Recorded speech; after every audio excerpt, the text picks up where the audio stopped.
Frequency Podcast Network. Stories that matter, podcasts that resonate. The video is difficult to watch. A Delta flight crash lands at Toronto Pearson International Airport on Monday, February 17th, ending up on its roof. The scene, pure chaos, as passengers stumble off the aircraft. Multiple injuries. Miraculously, no fatalities. But those images and that of other recent plane crashes may be igniting or worsening something inside of us, a fear of flying. I'm Melanie Ng, and in this episode of The Big Story, we explore what's truly behind that fear and if there's anything we can do about it. Joining me now is Dr. Ian Shulman, Psychologist and Clinical Director at Shift Cognitive Therapy and Assessment. Thanks so much for joining. Happy to be here. Thank you.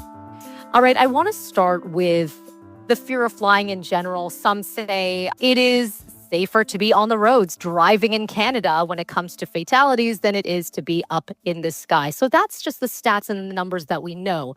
Problem is, as human beings, we often go, okay, I know that, but I see what I see in the headlines, and there's something that is still in me that I can't shake. So what do you make of people who might now, given what we've seen in the news, say, I don't know, I'm still scared, Dr. Shulman? Yeah. Do you know what? There's so much in what you just asked. I have to comment on one thing, which is I think you got something wrong, which is that it's actually safer to be in an airplane than it is to be on the roads. Did I say it the other way around? You said it the other way around. It is by far safer to be flying than it is to be in your own car because there are so many, if not dozens, hundreds of people with their eyes, not necessarily on you, but on your specific flight. And you may not, if you're in your car, you may not even look at your car and make sure your tires are inflated. Like people think flying is so dangerous. And in fact, flying is really not dangerous. In fact, and this gets to your second point, which is that even when people know the stats and the numbers, it still doesn't make a difference. Because it's in what I have learned in all my time dealing with anxiety and dealing with fear of flying and other people's fear of flying and stuff is that it's not really about the fear of flying. The fear of flying is about other things entirely. So the stats don't matter. The what you hear in the news doesn't matter. None of it matters because the fear of flying is really about being in a situation where you are forced to deal with your own stuff.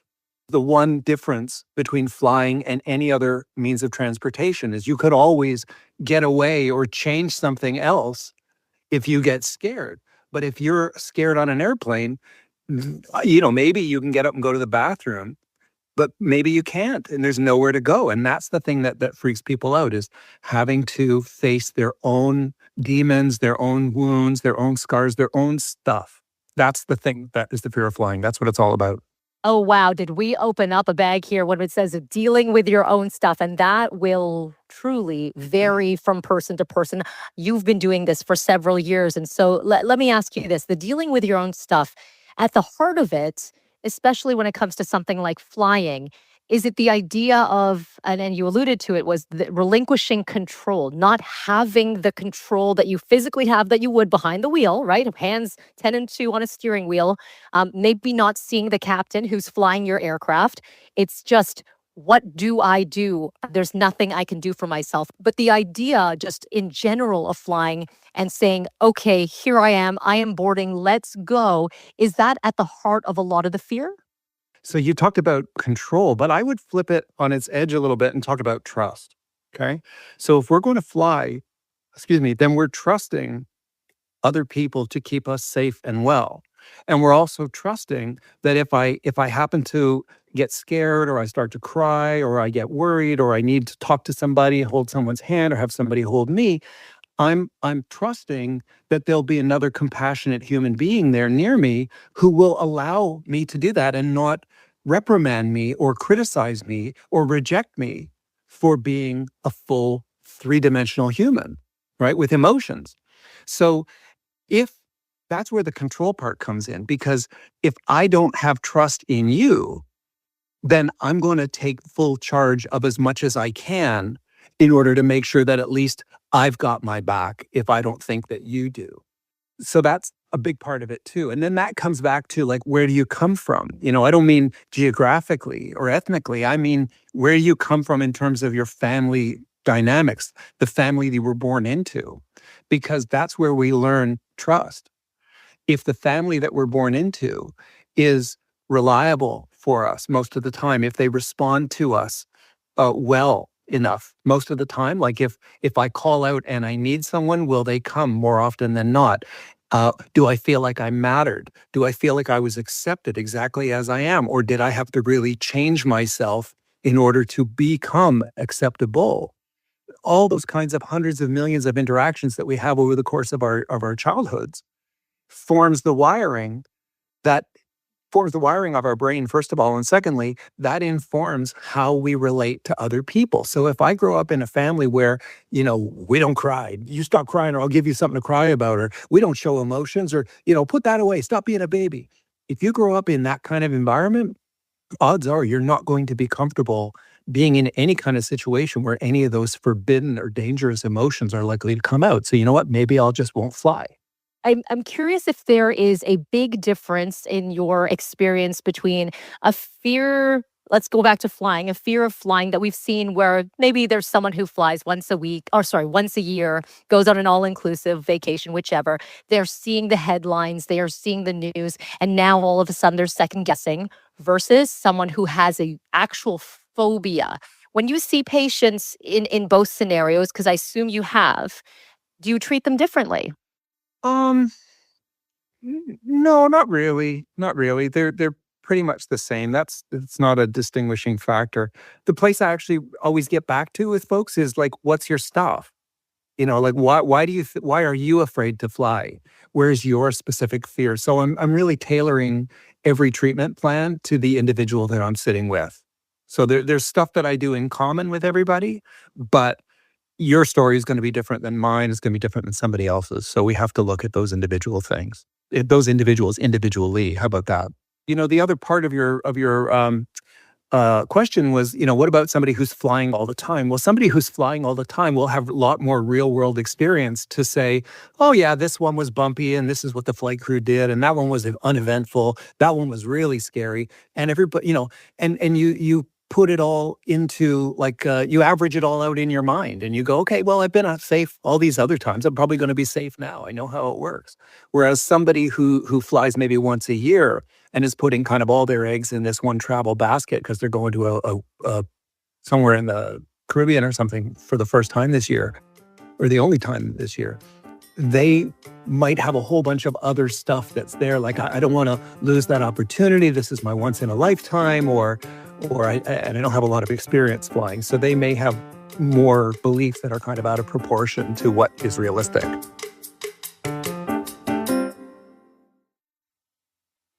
I'm thinking about someone who is, all right, I'm coming to Dr. Shulman.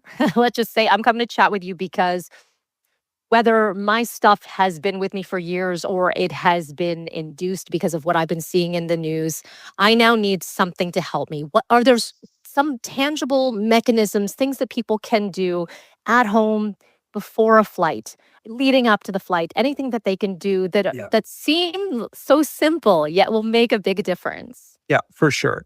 One of the things that I always talk about is, and this is really the most important treatment piece, in my opinion, is consciously deciding that you're going to be willing to feel uncomfortable and anxious, right?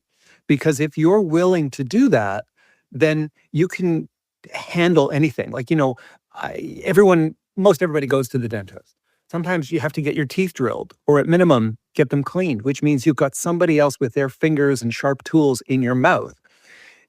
Can you think about how awful a wrestling match it would be if you were not willing to lie back in the chair and open your mouth? I mean, there would be like an assault. Police would be called, right? But instead, we say, okay, this isn't comfortable. I don't like it. I don't really want it, but I'm going to allow it. I'm going to be willing to allow them to do that work in my mouth because I want something out of it in the end. Right.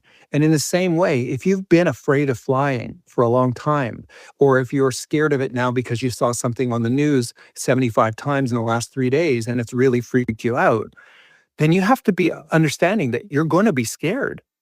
So get the stoppers out of the way. Become willing to be scared, because then if you're scared, it's like, oh, okay, yeah, this is like, I was waiting for it. Here it is. Now, what am I going to do about it? Versus the situation where someone's not willing. And then it's like, oh my God, I'm scared. First of all, my one problem is I have to fly. Secondly, I'm terrified. Ugh, now I got these two problems, right? So it's a conscious decision. And then after that, there's so many other things that a person can do, like listen how you talk to yourself. Like, am I saying, when I'm talking about flying and telling people, oh yeah, I'm flying this weekend, are you saying, well, I'm flying this weekend, and you're talking about it neutrally, or are you saying like, oh my God, it's going to be so rotten. I'm going to lose it. I bet I'm going to lose it. It's going to be terrible. It's probably going to be so bumpy. I know it's going to be awful. Because if you're doing that, then you're just creating this boogeyman in your head that's just going to make it worse for you. Also, what are you saying to yourself about whether it's okay to be emotional? Like if you look in the mirror and you know yourself and you know what it's likely to be like if you're scared or sad or hurt or feeling alone, in order to be okay with that, we have to decide we're okay with that and make a plan. Maybe you say to the flight attendant when you get on, listen, I'm over there in A20 or 23A. I'm really nervous about flying. Would you just come check on me during the flight? And they probably will. Or sit down and tap your neighbor on the arm and say, listen, I apologize for bothering you. I'm a really nervous flyer. If I get scared, would it be okay if I just talk to you for a few minutes? You said something that really just stuck out to me because people are afraid to show fear, it Yeah. seems, especially with strangers. If you're flying alone, if let's say you're with your partner, your husband, wife, or whatever, sure, you can grip onto their arm. Sure, you can whisper in their ears, oh, I feel uncomfortable. But if you're especially in a place where you're vulnerable, and people, the amazing flight attendants, even the average stranger, I think would rarely shoot you down and say, "Oh, sorry, Probably buddy, not. no problem. You're going to have to deal with it." So this is a really good piece of advice. I like this. So, what other things could you do while you're on board? Are there visual techniques? Are there like breathing? But even that, I think, is all secondary to what we were just talking about. Because and again, I'll challenge something you said, which is you said people are afraid of looking emotional. I would say, or looking scared, you said. I would say that's probably not true. People are afraid of looking weak, or people are afraid of looking so different from everybody else that they might be rejected for it. That's what people are really afraid of, because that's hardwired into us. Like, when we were like, humans have been around for 200,000 years. We were tribal, we were nomadic people. If we looked different or wrong to the group, they would leave us behind, and then the animals would eat us or the weather would get us. So we have evolved all this time to become as acceptable as possible to the people who are going to take care of us. So if you decide ahead of time that it's okay to look emotional, even if that's not what my family taught me, then you can get through it. And then you might go, okay, here I am. I'm on the plane. I'm getting nervous. I'm not breathing. Let me start to breathe. Like, we have to keep our thinking brains online enough to get through the problem, or they get through the situation of feeling anxious and uncomfortable. So anything a person can do to keep their thinking brain online and stop the alarm, like the sort of reptile brain, the alarm in the limbic centers from taking over, anything a person can do is great. And if you're flying, unless you're a child, you're an adult. And adults have lived through all kinds of stuff. And adults have figured out, how did I deal with it when I had to do that interview? How did I calm myself then? How did I calm myself when I had to get a filling done or get a root canal? How did I calm myself when I had a big exam to study for and no time to do it? We've problem solved. So we just have to keep that thinking brain online as long as possible, and then rely on other people to help us when we lose it. You mentioned something there because most of our listeners, I would assume, would be adults. Um, I think of a child, when a child falls and we react as adults.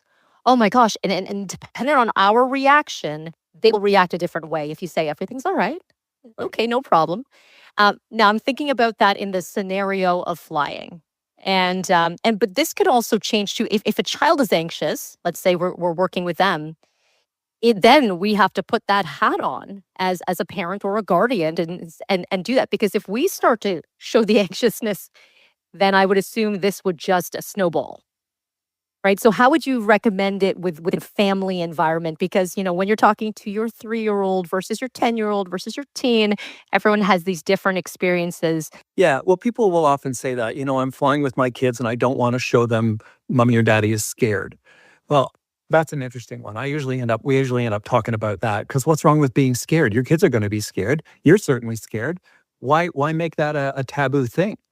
So ideally, what I would want to help create in that family dynamic is the place where it's okay to say, listen, daddy's a little bit nervous. Daddy, you know me, I'm strong, I'm smart, I get a whole bunch of stuff done, keep this nice house for you, whatever.